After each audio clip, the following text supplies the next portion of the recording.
On entend dans la société dire le diabète est héréditaire. Ouf, ça c'est une question qu'on va aborder tout à l'heure avec notre docteur maison, c'est Yvette Fortuné Kadiadiami. On va prendre un cas particulier cette fois-là, c'est avec les femmes enceintes. Alors cette semaine, elle est venue toute belle, toute rayonnante et elle nous a parlé du diabète chez la femme enceinte.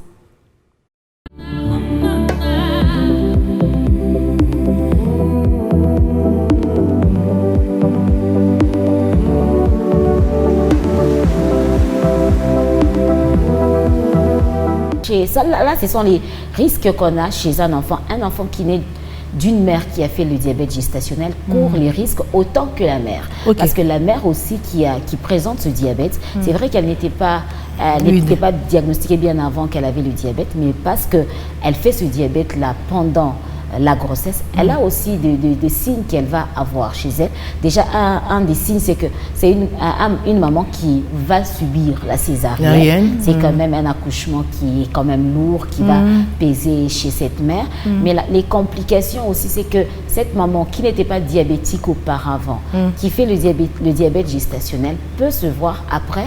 Naturellement, c'est un diabète qui passe après l'accouchement.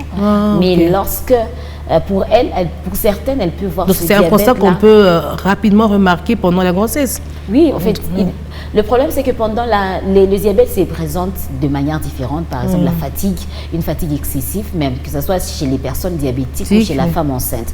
Or, pendant cette période de la grossesse, ça va être confondu aux signes sympathiques de la grossesse. Parce que généralement, les femmes sont déjà fatiguées. Elles ne savent plus se dire est-ce que c'est le diabète, est-ce que c'est une fatigue qui est due à la grossesse. Donc, ça va être, lorsque les signes sont très, très exagérés, lorsqu'elle va consulter, c'est là qu'on peut lui dire que madame, on a prélevé le sang, vous êtes en train de faire le diabète et ce diabète peut vous accompagner tout le long de la grossesse et après la grossesse, être votre situation même après la grossesse où ça peut s'arrêter et disparaître avec la Alors, quels sont ces symptômes? Voilà. Généralement, comme je l'ai dit, ça va se manifester par la fatigue. Parce qu'il y a un problème de sucre. C'est le sucre qui fait assez qu'on soit fort, qu'on se sente bien. Or, le sucre n'arrive plus aux cellules. Le rôle du sucre dans le sang, c'est de pouvoir aller dans les cellules, donner de l'énergie. Or, nous avons un problème d'insuline, un problème de sucre. Les sucres commencent à nager, ça n'arrive plus à destination. Or, quand ça n'arrive plus à destination, la femme se sent fatiguée ou la personne atteinte se sent fatiguée. Comme il y a trop de sucre dans le sang qui circule, ça va faire que la femme va commencer à uriner. Alors, ça va faire appel au rein. La femme va commencer à uriner à répétition. Elle va commencer à uriner beaucoup, à sentir un besoin accru de boire. Elle sent la bouche qui est sèche. Elle te dit, j'ai envie de boire, je sens ma bouche sèche, j'ai envie de pisser à tout moment. Or, pisser à tout moment, généralement, ça va aussi avec la grossesse normale. Oui, normale aussi, oui.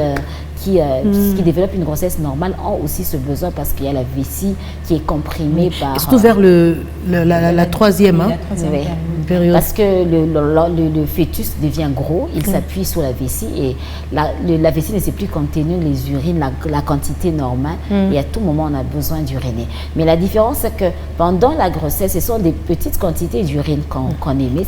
La femme ne va pas uriner beaucoup d'urine, je ne sais pas, vous êtes maman, mais je sais que ce n'est pas des grandes quantités, mais contrairement au diabète gestationnel, la femme va uriner, faire beaucoup de quantité d'urine. Mais moi, je me pose une question. Cette femme-là qui est enceinte et du coup, on lui diagnostique ce diabète gestationnel, comment elle a attrapé ça? Oui, en fait, c'est un problème hormonal. Comme on le sait, pendant la grossesse, il y a beaucoup d'hormones qui entrent en jeu. Le placenta lui-même, quand il se forme, il commence à produire des hormones pour protéger l'enfant, pour essayer de faire vivre l'enfant. Et ces hormones vont commencer à interagir avec l'insuline.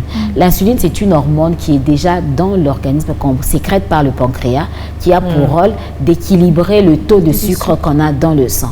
Or, pendant la grossesse, le placenta va essayer d'inhiber la sécrétion d'insuline, ce qui fait que la dame va commencer à avoir beaucoup de sucre alors qu'elle n'a pas assez d'insuline dans son sang.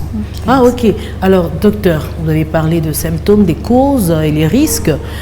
On aimerait savoir, diabète de grossesse, manger quoi? On mange quoi pour ça? Ouais. Est-ce qu'il y a un traitement qui est recommandé ou un conseil à ces dames qui présentent ce diabète gestationnel?